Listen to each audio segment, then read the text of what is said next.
அனைவருக்கும் வணக்கம். Welcome back to Thilaksmani YouTube channel. இந்த பதிவில் நம்ம என்ன பார்க்க போறோம்னு பார்த்தீங்கன்னா, கார்த்திகை மாத பௌர்ணமி என்னைக்கு வருது, நாம் எவ்வாறு வழிபாடு செய்ய வேண்டும், இந்த கார்த்திகை மாத பௌர்ணமி ஏன் இவ்வளவு விசேஷமாக கருதப்படுகிறது என்று பார்த்துடலாமா? கண்டிப்பா நம்மளுடைய வீடியோவை ஸ்கிப் பண்ணாம எல்லாரும் கடைசி வரைக்கும் பாருங்க. நம்மளுடைய சேனல் சப்ஸ்கிரைப் பண்ணிட்டு பாருங்க. வாங்க இப்ப நம்ம வீடியோக்குள்ள போகலாம்.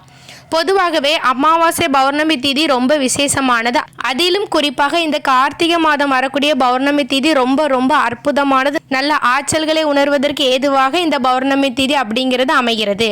இந்த கார்த்திகை மாதம் என்னைக்கு பௌர்ணமி வருதுன்னு சொல்லி பார்த்துடலாமா? டிசம்பர் 4ஆம் தேதி கார்த்திகை 18 வியாழக்கிழமை 5 பௌர்ணமி வருகிறது. பௌர்ணமி திதி எப்போ தொடங்குதுன்னு பார்த்தீங்கன்னா, டிசம்பர் 4ஆம் தேதி காலையில் 7:54 தொடங்கி டிசம்பர் 5ஆம் தேதி அதிகாலை 3:55 வரைக்கும் இந்த பௌர்ணமி திதி இருக்குது. அதனால் நமக்கு என்னைக்கு பௌர்ணமின்னு பார்த்தீங்கன்னா, டிசம்பர் 4ஆம் தேதி தான் பௌர்ணமி. இந்த கார்த்திகை மாத பௌர்ணமியில் கிரிவலம் செல்வது ரொம்ப ரொம்ப விசேஷமானது. இது வரைக்கும் நீங்கள் கிரிவலம் செல்லவே இல்லைன்னு சொன்னீங்கன்னா, இந்த கார்த்திகை மாதத்தில் கிரிவலம் செல்லுங்கள்.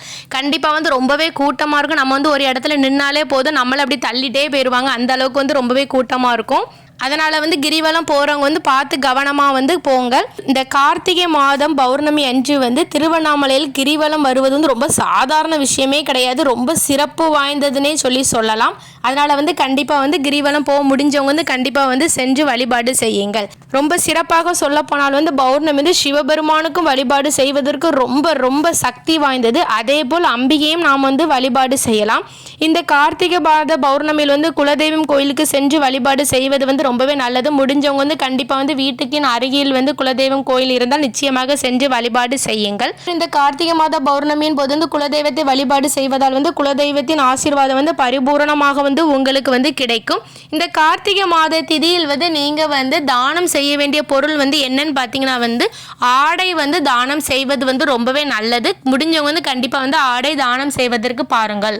பொதுவாகவே பௌர்ணமி நாட்களில் ஒரு சில கோவில்களில் விளக்கு பூஜை நடத்துவார்கள். அதுவும் இந்த கார்த்திகை மாத பௌர்ணமியிலிருந்து கட்டாயம் விளக்கு பூஜை நடத்துவார்கள். முடிந்தவர்கள் இந்த விளக்கு பூஜையில் கட்டாயம் கலந்து கொள்ளுங்கள். அப்போது உங்களுக்கு மகாலட்சுமி தாயாரின் அருளும் பரிபூரணமாக கிடைக்கும்.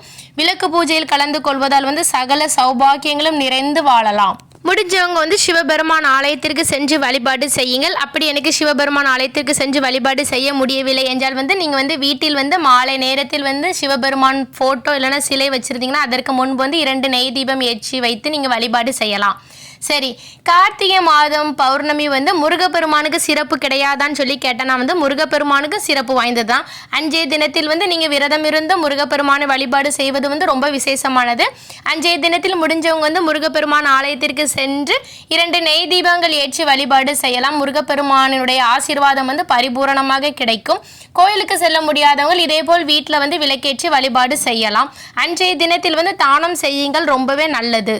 மேலும் இந்த கார்த்திகை மாத பௌர்ணமி நாளில் தான் நமக்கு பாஞ்சராத்திர தீபம் வருகிறது. எவ்வாறு தீபம் ஏற்ற வேண்டும் சொல்லிட்டு இதுக்கு முந்தைய பதிவில் நான் போட்டிருக்கேன். பார்க்காதவங்க கண்டிப்பாக செக் பண்ணி பார்த்துக்கோங்க. அதே போல் கண்டிப்பாக வீட்டில் தீபம் ஏற்றி வழிபாடு செய்யுங்கள். ஓகே ஃப்ரெண்ட்ஸ், இந்த வீடியோ உங்கள் எல்லாத்துக்கும் பிடிச்சிருக்கும்னு நினைக்கிறேன். கண்டிப்பாக லைக் பண்ணுங்கள், ஷேர் பண்ணுங்கள், சப்ஸ்கிரைப் பண்ணுங்கள். இந்த கார்த்திகை மாத பௌர்ணமியில் முடிஞ்சால் குலதெய்வ கோயிலுக்கு கட்டாயம் சென்று வழிபாடு செய்யுங்கள். உங்களுக்கும் உங்கள் குடும்பத்தில் உள்ள அனைவருக்கும் உங்கள் குலதெய்வத்தின் அருள் பரிபூர்ணமாக கிடைக்கட்டும். தேங்க்யூ ஃபார் யுவர் வாட்சிங். அடுத்து இதே மாதிரி ஒரு நல்ல பதிவில் சந்திக்கலாம். நன்றி, வணக்கம்.